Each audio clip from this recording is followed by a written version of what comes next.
하겠네. 자, 오늘은 주의 말씀 누가복음 8장 11절로 15절까지 말씀을 통해서 씨 뿌리는 비유 세 번째 이야기, 씨떨기에 관한 이야기를 첫 번째로 하겠습니다. 오늘은 마태복음 69번째 시간입니다. 오늘은 씨 뿌리기 비유의 이야기 중에서 가장 핵심적인 부분이 바로 가시떨기 가는 이야기인데요. 말씀이 여러분 뿌려지는 곳은 우리 주님이 그냥 말씀하신 것이 아니라 당 시대에 그리고 전 세대를 아울러서 우리 주님이 각각 말씀이 떨어지는 부분에 관한 상징을 표현하셨는데요. 먼저 길가가 뭐였죠? 말씀이 선포되는 외적 환경이었습니다. 이 시대 정신 그리고 사탄의 방해가 길가였고요. 바위란 말씀이 선포되는 내적 환경으로 신자의 내면의 문제를 상정했습니다. 그래서 우리가 지난주에 이제 지난 시간이죠. 감정에 관한 부분을 그리고 참된 신앙이 무엇인가를 살펴보았습니다. 자, 그렇다면 오늘 가시떨기는 무엇일까? 오늘 본문 7절에 보니까 가시떨기의 특징이 나오는데요. 말씀의 씨앗이 가시와 함께 자란다 라는 것입니다. 이것은 이제 말씀을 받은 신자의 삶의 방식을 이제 상징하는 거예요. 기독교 인간론은 이론론적 인간론입니다. 즉 영혼과 육체가 분리되지 않아요. 고대 철학의 플라톤주의는 이혼론입니다. 육체는 감옥이고 영혼은 진짜다. 하지만 기독교 인간론은 영혼과 육체가 분리되지 않습니다. 말씀이 거하는 영혼과 우리의 삶의 토대인 육체가 늘 한 짝으로 움직여요.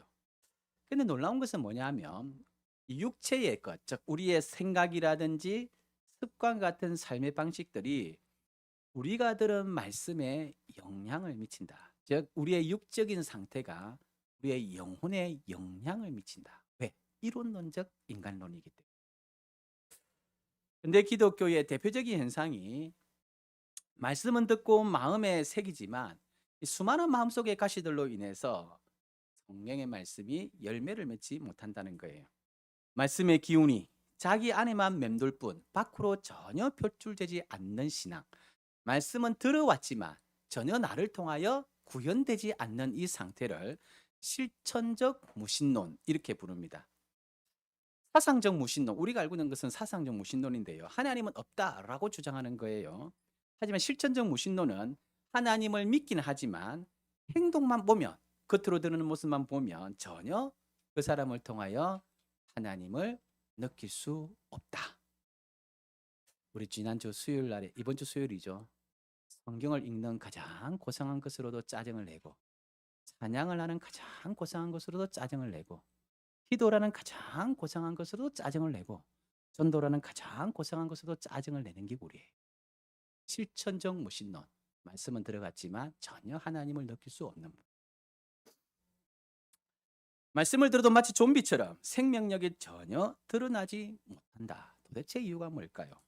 본문 22절에 보니까 세상의 염려, 재물, 유혹 때문이다. 이렇게 표현하고 있습니다. 여기에 더해서 누가복음 8장에 보면 같은 병행 본문이죠. 향락이 하나 더 추가되어 있습니다. 오늘은 이 가시떨기 중에서 첫 번째 가시로 이생의 염려에 관한 이야기를 해보려고 합니다. 염려는 사전적 의미로는 앞일에 대하여 여러 가지로 마음을 써서 걱정한다는 뜻이에요. 성경 원어적 의미와 사전적 의미가 대체로 이제 차이가 많이 납니다. 우리가 일반적으로 일반 사회에서 쓰는 단어와 성경이 그 단어를 채용해서 쓸 때는 꼭 이렇게 변신을 하는데요. 여기에 비해서 염려라는 단어는 이 원어적 의미와 사전적 의미가 거의 비슷합니다. 염려라는 말의 성경적 헬라어는 메림나오인데요. 그 뜻이 나누어지다, 분열되다 이런 뜻이고 사전적 의미가 뭐였죠? 여러 가지로 마음을 써서 걱정한다는 것이었습니다. 그러니 사전적 의미와 성경적 의미가 거의 일맥해요. 우리가 걱정하고 염려한다고 말할 때 두드러지게 드러나는 특징이 바로 우리 마음이 두 갈래, 세 갈래 갈라져서 갈팡질팡 한다는 것입니다. 괜히 앞에 축복 이야기하는 바람에 그게 자꾸 떠나질 않는 머릿속에서. 여러분은 저 때문에 축복을 못 받았는 것 같아요. 제가 회개를 많이 했습니다. 자, 그러니까 사전적 의미든 원어적 의미든 염려는 우리의 마음이 두 갈래 세 갈래로 갈라져서 갈팡질팡하는 상태를 말하는 거예요. 근데 여기에 대해서 열린교회 김남준 목사님은 이런 염려를 두고 이렇게 정의를 했습니다. 하나님이 주신 모든 아름다운 것의 빛을 잃게 만드는 것. 이렇게 표현을 했어요. 정말 적절하게 해석을 잘 하셨습니다. 본문에서 우리 주님은 이렇게 말씀했습니다. 가시가 함께 자라서 기운을 막았다. 하나님이 주신 생명력, 그 모든 아름다운 것들의 빛이 뿜어져 나와야 되는데 염려가 그 기운을 막아버린 것입니다.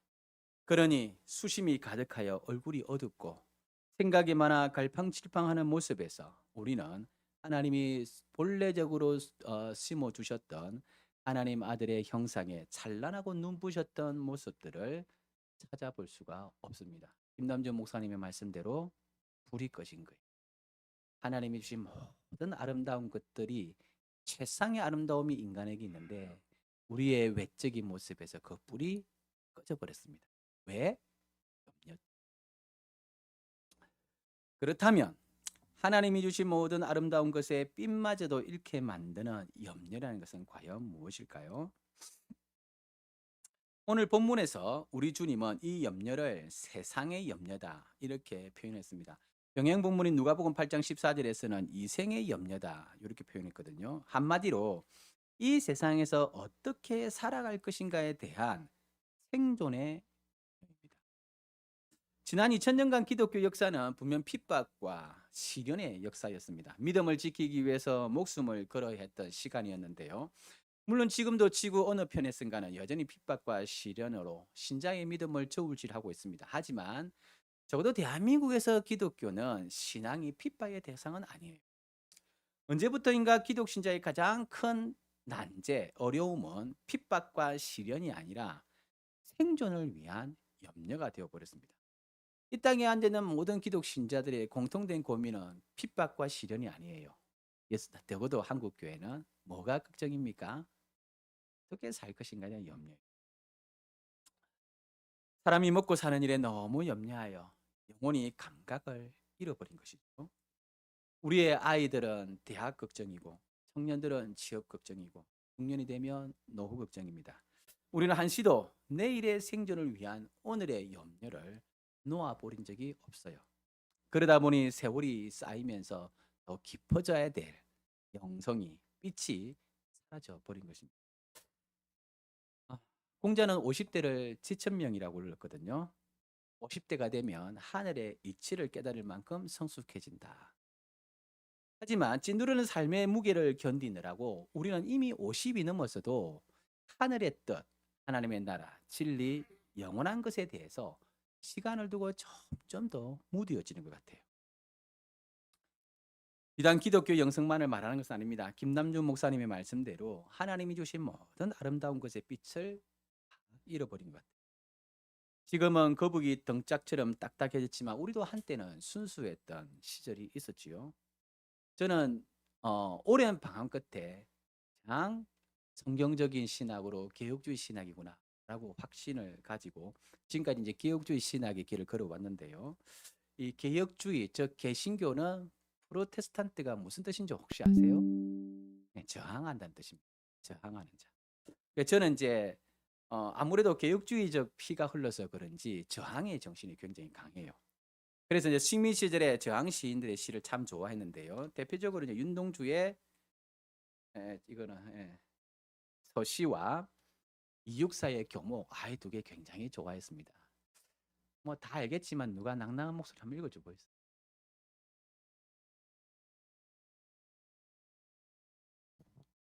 서시 윤동주 죽는 날까지 하늘을 우러러 한 점 부끄럼이 없기를 잎새에 이는 바람에도 나는 괴로워했다.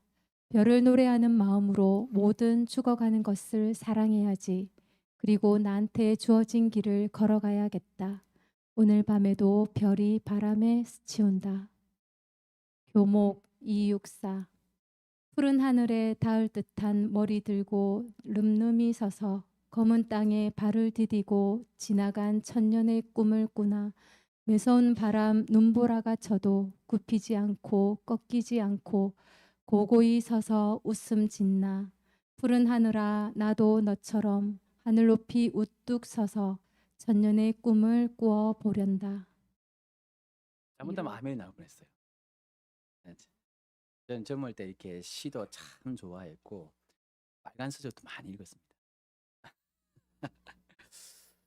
사람들이 전쟁으로 죽어가고 있고 생활고 때문에 일가족이 바다로 뛰어들고 한겨울 냉골방에서 온몸으로 견디다가 죽어가는 이웃들의 소식을 우리는 날마다 뉴스를 보면서도 무감각해요. 근데 어떻게 윤동주는 잎새에 이는 바람에도 괴로워했어요. 조그만한 이익에도 눈이 돌아가 버리고 조그만한 수군거림도 가슴에 못 담아서 원한을 쌓는 우리에게 비해 이육사는 호수 속에 비친 교목을 그림자만 보고서도 어떠한 바람에도 흔들리지 않는 절개를 이야기했어요. 이 도대체 먹고 사는 문제가 얼마나 치열했길래 아름답고 순수함에 가슴이 뜨거웠고 또 절개에 가슴이 웅장했던 젊은 문학도는 어디론가 가버리고 지금은 본능만 남아있는 짐승이 되고 말았습니다. 우리 중 누구는 늙어갈수록 더욱더 아름다운 사람이 되어져 가겠지만 우리 중 누군가는 늙어갈수록 짐승과 같은 노인네가 되어져 갈 것이 분명해요. 우리의 머릿속을 온통 헤집고 다니는 염려의 가시떨기가 찌르는 그 가시 때문에 우리의 영혼도 감성도 다 메말라 버리게 된 것입니다. 김남준 목사님 말씀대로 하나님이 우리에게 주신 모든 아름다운 것의 빛이 꺼져버린 거예요. 돈 하면 어디서 하고 막 버뜩거리는데 감성도 다 우린 죽어버렸습니다. 이처럼 우리의 영혼도 감성도 온통 어둡게 만들어버리는 염려라는 녀석은 도대체 어디서부터 오는 것일까? 성경 전체에서 인간의 염려와 불안은 언제나 하나님과의 분리에서 시작이 됩니다. 그도 그럴 것이 에덴이라는 곳은 하나님의 창조적 능력이 집결된 완전체였는데요. 하나님의 빛이 사람과 거하시는 아름다운 곳이 바로 에덴이었습니다. 하나님이 형상을 가지고 아담과 같이 있었던 것이 아니라 하나님의 빛이 아담과 함께 있었어요. 우리가 나중에 천국에 가도 하나님의 빛이 우리와 함께해요. 하지만 범죄하여 에덴에서 쫓겨나니 인간은 그 하나님의 빛에서 멀어졌고 인간은 생존을 하기 위하여 이마에서 땀을 흘려야 되는 형벌을 받게 됩니다. 에덴에서 추방되어 낙원을 잃어버린 인간에게 있어서 생존은 과업이 되었고 살아남기 위한 불안과 염려는 피할 수 없는 정상이 되고 말았습니다. 그래도 희망은 있었습니다. 짐승의 희생으로 가죽옷을 입은 인간은 신라권 이후에도 여전히 하나님과 관계하며 예배를 통하여 그와 동행하는 법을 가지고 있었어요. 하나님을 의지하는 삶을 살아가면 에덴만큼 완전하지는 않지만 그래도 불안과 염려 속에서 떨며 살지는 않아도 되었습니다. 하지만 이런 불안한 동행은 창세기 6장에 가면 끝이 나요. 창세기 6장 3절에서 여호와께서 이렇게 말씀하십니다. 나의 영이 영원히 사람과 함께 하지 아니하리니 이는 그들이 육신이 됨이라. 그나마 불안하게 함께했던 동행도 끝나버리고요. 더 이상 인간에게는 하나님의 형상이 발견되지 않고 짐승과 같이 본능만 남게 되었다라는 의미입니다. 이처럼 영혼의 빛을 잃고 본능만 남게 된 타락한 인간을 성경에서 지칭하는 상징이 하나 나와요. 그게 뭐냐면 이리입니다. 이리의 생존은 자기의 능력이 달려 있습니다. 정글과 같은 이 세상에서 생존하기 위하여서는 더 난폭해져야 되고 더 사나워져야 됩니다. 왜 그렇습니까? 내일에 대한 걱정을 자기가 해결하기 때문이에요. 그렇다면 하나님의 형상을 잃어버린 이 세상이 일이라면 회복된 하나님의 백성들은 뭘까요? 성경은 이리와 대비되는 존재를 양으로 표현합니다. 양은 이리와 달리 스스로 생존할 수가 없어요. 틀림없이 목자의 돌보심이 있어야 생존할 수 있습니다. 목자가 양을 푸른 풀밭과 실만한 물가로 인도하셔야만 양은 굶주림과 갈증을 해소할 수 있고 안식할 수 있어요. 이리도 양도 생존에 대한 본능은 똑같습니다. 왜? 에덴에서 쫓겨났기 때문이에요. 에덴에서 쫓겨났고 하나님의 빛에서 멀어졌기 때문에 이리도 양도 생존에 대한 본능은 똑같아요. 하지만 이리는 그 생존의 본능을 자기가 지켜야 하기 때문에 염려하지만 양은 그 생존의 본능을 누구한테 의존하고 있을까요? 목자에게 의존하기 때문에 안식할 수 있습니다. 그래서 우리가 잘 알고 있는 어거스틴이 한 말, 당신은 우리를 당신을 향해서 살도록 창조하셨으므로 우리 마음이 당신 안에서 안식할 때까지 평안하지 않습니다. 라는 고백을 한 거예요. 이 사실을 우리 주님은 산상수훈에서 이렇게 표현해 주셨습니다. 그러므로 염려하여 이러기를 무엇을 먹을까 무엇을 마실까 무엇을 입을까 하지 말라. 이는 다 이방인들이 구하는 것이라. 너희 하늘 아버지께서 이 모든 것이 너희에게 있어야 할 줄을 아시느니라. 그런즉 너희는 먼저 그의 나라와 그의 의를 구하라. 그리하면 이 모든 것을 너희에게 더하시리라. 이런 믿음이란 것은 거창한 것이 아닙니다. 나의 일상의 삶에서 하나님의 보이지 않는 손길이 나를 늘 인도하시고 우리의 부족을 공급하신다라는 사소한 것이지만 우리는 거의 전부가 다 하나님의 도우심을 인도하심에 대해서 확신하지 못합니다. 우리가 지난주 수요일에 배웠죠. 하나님에 대한 전제가 틀린 거예요. 그러니 언제나 염려 속에서 우리는 말씀은 듣지만 말씀과 관계없이 열매를 맺지 못하는 것입니다.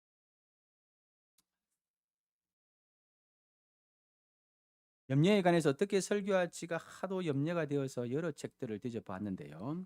가장 보편적 권면이 뭐냐? 모든 염려를 주께 맡기라. 그리하면 염려는 끝나고 감사가 시작이 된다. 이렇게 표현해놨습니다. 이게 힘과 확신이 팍팍 들지요. 예, 모든 염려를 주께 맡겨라. 그리하면 염려 끝, 감사 시작. 하지만 문제가 여전히 남아 있습니다. 생존의 염려를 멈추고 하나님만을 의지하면 된다라고 가르치는 주는데 나는 지금도 여전히 염려 중이고 하나님만 의지하라는 말씀조차도 나의 염려 때문에 가로막혀 자라지를 못하니 이 악순환이 계속되는 거예요. 하지만 여러분은 어떻습니까? 저는 그랬어요. 염려를 맡겨라. 하나님만 의지하라. 여러분 이게 답이 되나요? 저는 그 말도 염려의 가시 때문에 자라지 않아서 들어오지를 않아. 여러분은 어때요? 믿음이 좋아서 맡기라 하면 딱 맡겨지고 의지하라면 딱 의지가 되던가요? 그렇지 않지요. 그렇다면 우리는 또 어떻게 해야 됩니까? 또 물어봐야 됩니다. 그렇다면 벗어버릴 수 없는 이생의 염려로 고통받는 우리들은 이제 어떻게 해야 될까요? 사도 바울은 염려하는 모든 성도를 향하여서 빌립보서 4장 6절에서 기독교가 염려를 어떻게 다루는가를 굉장히 명확하게 설명해 놨습니다. 같이 읽어보겠습니다. 시작. 아무것도 염려하지 말고 다만 모든 일에 기도와 간구로 너희 구할 것을 감사함으로 하나님께 아뢰라. 그리하면 모든 지각에 뛰어난 하나님의 평강이 그리스도 예수 안에서 너희 마음과 생각을 지키시리라. 많은 분들이 이 바울의 말씀을 왜곡을 하는데요. 염려는 불신앙이야. 모든 염려를 주께 맡기고 감사함으로 기도해. 기도한 것은 받은 것으로 생각하고 미래에 감사하는 것이 신앙이야. 라고 말을 해요. 우리도 이런 말 많이 들었죠. 하지만 바울의 이 말은 그런 뜻이 아닙니다. 지금까지 염려 때문에 빛을 잃어버리고 살아가는 우리들이 어떻게 권면 하나로 아무것도 염려하지 않고 감사와 기도를 드릴 수 있어요? 사도 바울이 이렇게 말하면 오늘 여러분 전부 다 염려를 내려놓고 감사할 수 있어요? 로봇이나 명령어를 바꾸면 곧바로 바뀔 수 있지만 인격은 결코 그럴 수가 없습니다. 우리는 이 본문을 오해한 거예요. 바울의 이 권면은 이런 뜻입니다. 아무것도 염려하지 말라라는 것이 핵심이 아니라 뭐가 핵심일까요? 하나님께 기도하라가 핵심이에요. 염려는 타락한 인간 실존입니다. 벗어버릴 수 없는 짐이에요. 그래서 이 세상의 사람들은 이리가 되어서 자기를 지키기 위하여 난폭하고 사납고 영혼이 죽어갑니다. 하지만 기독 신자는 염려를 벗어버릴 수는 없어요. 예수 믿고 모든 염려가 사라졌다는 사람 다 거짓말이에요. 약교 끝나고 나면 다시 염려 시작이 됩니다. 제가 보증할게요. 기독 신자는 염려를 벗어버릴 수 없습니다. 그럼에도 불구하고 기독 신자가 이 세상과 다른 법이 뭐냐? 염려를 지고 가는 법을 알아요. 마태복음 11장 28절 이하에서 우리 주님이 이렇게 말씀하셨습니다. 수고하고 무거운 짐진 자들아 다 내게로 오라. 내가 너희를 쉬게 하리라. 나는 마음이 온유하고 겸손하니 나의 멍에를 메고 내게 배우라. 그리하면 너희의 마음이 쉼을 얻으리니 이는 내 멍에는 쉽고 내 짐은 가벼움이라 하시니라. 우리 주님이 수고하고 무거운 짐 지고 염려하며 고통받는 모든 이들을 부르시고 초청하십니다. 그리고 어떻게 말씀하시느냐? 내가 너희를 쉬게 하리라. 어떻게 이 무거운 생존의 염려에서 우리를 쉬게 하실까? 우리 주님 이렇게 말씀하시죠. 나의 멍에를 메고 내게 배우라. 내 멍에는 쉽고 내 짐은 가볍다. 우리 주님의 이 말투를 잘 들으셔야 돼요. 지금 수고하고 무거운 짐을 진 우리 짐을 우리 주님이 대신 져 주시겠다 말을 하셨어요? 아닙니다. 우리 주님이 대신 져 주시겠다 말하면 얼마나 좋겠어요. 그 정도 돼야 염려껏 감사 시작입니다. 하지만 우리 주님은 처방이 달라요. 여전히 나의 염려와 짐은 무겁지만 그 염려와 짐을 쉽게 메고 갈 수 있는 주님의 멍에를 메라 라고 말씀하십니다. 이게 무슨 말일까요? 그럼 통나무 하나 맨몸으로 들어본 적 있습니까? 여기 해병대 출신들이 있죠? 없습니까? 네, 다른 교회 있는가 봅니다. 있는 것 같았는데. 네, 우리 장로 전사님 문종훈 전사님 해병대 나와서 통나무 왔다 갔다. 통나무 하나 맨몸으로 들고 다니는 게 정말 힘들어요. 토막도 들기 힘듭니다. 근데 정말 신기한 것은 시계를 매면 통나무 서너 개도 거뜬해요. 통나무 한 개보다 서너 개가 훨씬 더 무겁지만 시계를 매면 훨씬 더 쉽게 맬 수가 있습니다. 수고하고 무거운 짐을 지고는 우리들을 향한 우리 주님의 처방이 뭐냐? 그 짐을 쉽게 메고 갈 수 있도록 우리 주님의 지게를 주시겠다는 거예요. 염려도 여전하고 삶의 무게도 여전하고 절망적 사정 상황도 바뀌지는 않았습니다. 그럼에도 불구하고 기독 신자는 이 모든 염려를 주님과 함께 지고 가는 법을 배우는 존재예요. 그렇다면 이 무거운 생존의 짐을 우리는 어떻게 가볍게 지고 갈 수 있을까요? 주님의 멍에가 뭘까요? 바울이 빌립보서 4장 6절에서 가르쳐 준 게 바로 기도입니다. 아무것도 염려하지 말고 다만 모든 일에 기도와 간구로 너희 구할 것을 감사함으로 하나님께 아뢰라. 빌립보서 4장 6절의 말씀은 염려를 내려놓으라 라는 말이 아니라 하나님 앞에서 기도의 방식으로 염려를 지고 가라 라는 뜻입니다. 우리가 왜 하나님이 주신 모든 아름다운 빛을 다 잃어버렸습니까? 이생의 모든 염려를 내 머릿속으로만 지고 가고 있기 때문에 밤새도록 치다 보니 한 잠도 못 잘 때도 있어요. 하지만 기도는 우리의 염려를 머릿속에서 끄집어내어서 누구에과 같이 나누는 방식입니까? 하나님과 나누는 방식이 기도입니다. 더 이상 내 머릿속에만 있지 않고 하나님과 함께 이 염려를 지고 가는 방식이에요. 자, 그렇게 기도하면 어떻게 될까? 사도 바울의 말대로 그 염려가 사라진 것은 아니지만 모든 지각에 뛰어나신 평강의 하나님이 우리의 마음과 생각이 염려로 지쳐서 빛이 꺼지지 않도록 지켜내십니다. 기도는 그 행위만으로 이미 하나님의 통치 안에 들어온 것이기 때문에 여러분 씨 뿌리는 비유가 처음에 뭐라고 전제했습니까? 하나님 나라의 임재 방식이었어요. 기억하시죠? 예. 염려하는 자는 아직도 하나님 나라의 평강을 맛보지 못한 자이지만 하나님 앞에 염려를 아뢰고 기도하는 자는 이미 그 기도를 통하여 이미 임하신 하나님의 통치 앞에 나의 문제를 맡기는 것입니다. 더디지만 값비싸고 화려하지 않지만 주지용님의 거창한 상은 아니지만 그래도 만나와 메추라기로 반석을 쳐서 물로 그렇게 우리의 남은 삶을 틀림없이 인도하실 것이며 마침내 약속한 곳에 우리를 그렇게 하실 것입니다. 이것이 기독 신자가 가지고 있는 특권이요 자랑이에요. 분명히 염려는 멈출 수 없지만 기도는 할 수 있다. 이게 기독 신자의 특권입니다. 여러분이 해보면 돼요. 우리가 기도할 때에 하나님께서 어떻게 폭풍우와 같은 나의 염려를 고요한 평강으로 만들어내시는지 기도를 통해서 우주보다 더 깊은 하나님의 심년에 다다를 수 있는지 그럴 때 비로소 이 짐이 결코 나를 누르지 못하는구나 라는 사실을 틀림없이 깨닫게 될 것입니다. 결론을 맺어보겠습니다. 염려를 떨쳐버릴 수는 없는 가련한 우리 인간 실존이지만 하나님 백성에게는 그 염려를 쉽게 지고 갈 수 있는 방법이 하나 있었어요. 그게 뭐냐면 우리 주님이 주신 몽해를 지는 것입니다. 그것이 바로 염려는 하되 그 염려를 하나님께 아뢰는 기도라는 방식으로 지고 가라라는 것입니다. 그렇게 주저앉아서 염려를 아뢰다 보면 어느샌가 우리는 하나님의 통치 영역 안에 서 있게 돼요.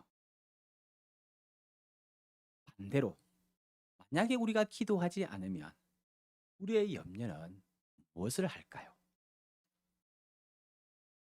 영국의 사회학자이며 철학자였던 하버트 스펜서라는 사람이 있는데요. 젊은 시절 사랑하는 여인이 있었습니다. 그녀와의 결혼을 앞두고 염려에 빠졌어요. 고민 끝에 동전을 던져서 결정하기로 했습니다. 차라리 고백을 해라 라는 수많은 친구들의 권면에도 스펜서는 동전을 던졌는데 그만 뒷면이 나오고 말았어요. 결국 사랑하는 여인과 헤어졌습니다. 그 여인이 누구냐? 바로 빅토리아 시대를 대표하는 영국의 소설가인 조지 엘리엇이었습니다. 사랑하는 여인과의 결혼 문제로 염려하던 스펜스는 그 염려를 허공에 던져진 동전에 맡겨버렸어요. 우리가 기도하지 않는다는 것은 다만 하나님을 믿지 못한다는 것만을 의미하는 것은 아닙니다. 우리가 기도하지 아니하며 우리의 모든 염려를 운명에 맡기는 것이요 확률에 맡기는 거예요. 여러분이 기도하지 않으면 안 하는 거로 끝나는 것이 아니라 우리의 생존을 운명과 이 세상에 맡기는 거예요. 신자에게 있어서 중립지대는 없습니다. 우리가 하나님을 믿지 못하면 불신으로 끝나지 않아요. 그것은 나의 운명을 하나님이 아닌 다른 것에 맡긴다라는 의미입니다. 그러니 결국 싹도 나고 잎도 나지만 전혀 열매를 맺지 못하는 죽은 신앙이 되고 말아요. 말씀을 뿌리시는 분이 하나님이십니다. 열매를 맺으려면 하나님을 의지해요. 그게 뭘까요? 기도입니다. 우리 교회는 특별히 기도회를 따로 하지 않습니다. 수요일만에 해요. 그러면 기도 안 해도 장땡이지요. 맞습니까? 제가 수요일 날에 지금 붙들고 신명기 붙들고 가르친 게 뭡니까? 출애굽기와 신명기가 우리에게 전해주는 가장 강력한 기독교 신앙의 키워드는 자유의 신앙이에요. 기도라는 프로그램을 만들어줘야 그 앞에 성선을 해야 거기에 올라타야만이 겨우 형식적으로도 기도하는 그거는 기도가 아니에요. 나에게 자유가 주어졌을 때에 나에게 시간이 주어졌을 때에 환경과 시간을 찾아서 주님과 뚝대하는 기도가 자유에서 오는 기도입니다. 그 기도 하세요. 안 하면 여러분이 모든 일생을 하나님이 아닌 이 세상에 맡겨버리는 것이요. 밤새도록 이 염려지고 하나님이 주신 그 모든 아름다운 것의 빛을 다 잃어버리고 얼굴에 오만상을 지고서 돌아오는 거예요. 한번 보세요, 서로를. 하나님이 주신 온갖 아름다운 빛이 빛나고 있는지 아니면 수심에 가득 차서 꺼져가고 있는지 한번 살펴봤으면 좋겠습니다. 기도하겠습니다.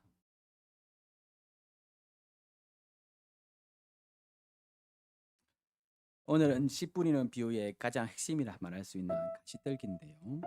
하나님의 말씀이 우리에게 주어졌습니다. 싹이 나고 자라네요.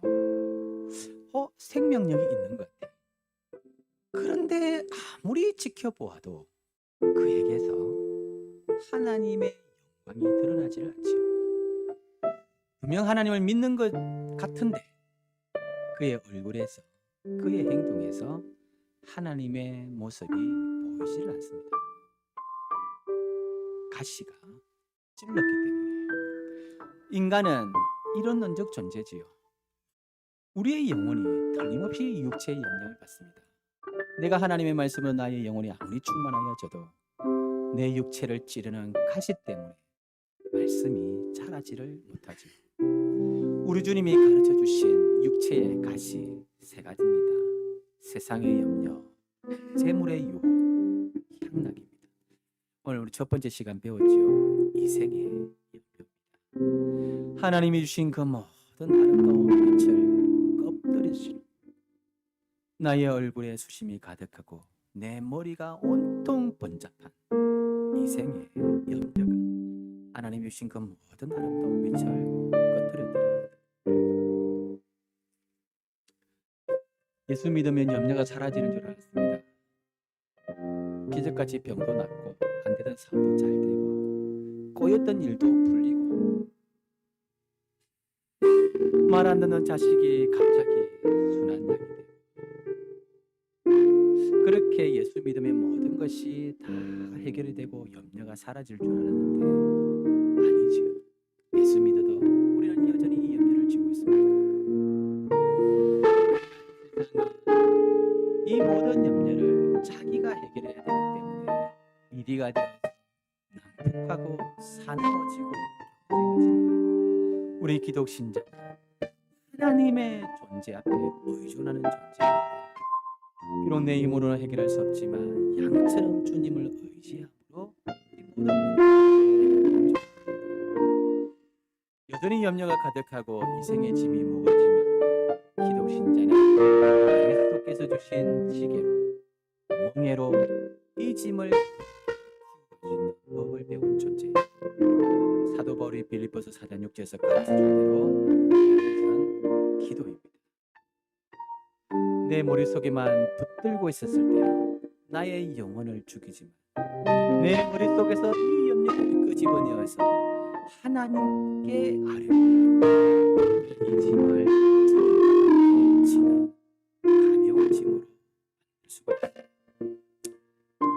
당장에 이 모든 염려가 없어지진 않겠지만 모든 지각을 해결하시는 하나님의 하나님, 우리의 지각도 우리의 마음도 지켜 있습니다. 여전히 염려를 우리의 얼굴에서 우리의 삶에서 하나님이 주신 빛이 여전히 빛날 수 있게 해주세요. 얼마 되지 않은 성도들이지만 우리 교회도 가난하고 힘든 분들이 많이 있습니다. 전부 얼굴에 오만상을 찌그러뜨리고 살게 오라요. 그럼에도 불구하고 그 얼굴에서 빛이 나고 그 삶에서 하나님의 성님이 드러나는 이유가 뭘까? 같은 기도함으로 주님께 염려를 지고 가고 있기 때문입니다. 기도는 영광스러운 것입니다. 시간을 정해 주어서 여러분을 끌고 다니는 아침에 일어나면 하루 중에 시간을 정하여 고요한 시간을 선택하여 주님과 동대하세요. 그렇게 기도하다 보면 여러 사람과 함께 나누는 형식적 기도가 가져다 줄 수 없는 주님이 나에게 속삭여 주고 주님이 내 짐을 함께 져주는 놀라운 경험을 실제로 하게 될 것입니다. 기도는 페인터와 같습니다. 얼마나 기도하느냐에 따라서 하나님의 영광이 얼굴에 드러나요. 세월을 두고 기도하는 사람의 얼굴에서 말해서 행동에서 틀림없이 빛이 나게 되었습니다. 기도가 자랑이 되고 교만이 되는 자들은 그 기도가 더욱더 완고한 얼굴을 만들어내지만 하나님과 똑대한 진정한 기도자의 얼굴과 말과 행동에서 하나님이 틀림없이 느껴집니다. 그럼 모든 영광이 기도를 통하여 여러분들 가운데 회복되기를 소원합니다.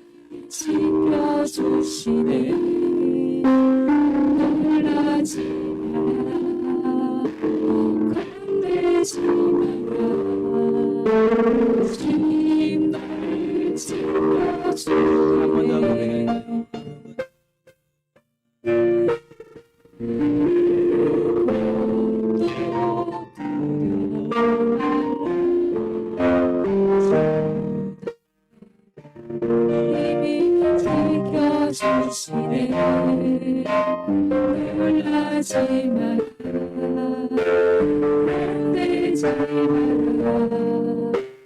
주님 나를 지켜주시니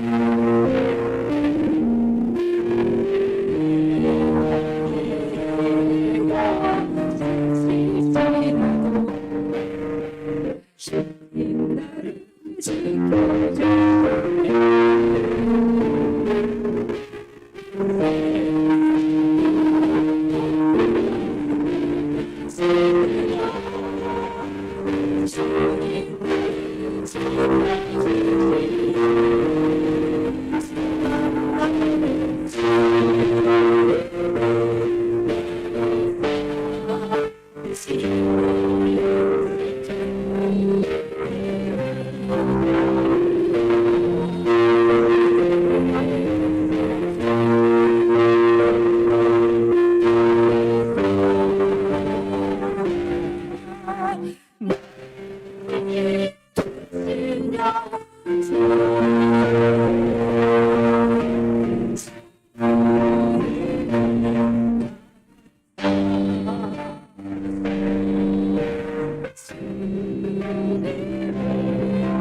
지금 주 예수 그리스도의 은혜와 하나님 아버지의 크신 사랑과 성령님의 위로 교통 역사 충만하시는 은혜가 정말로 사는 것이 힘이 들고 어렵습니다.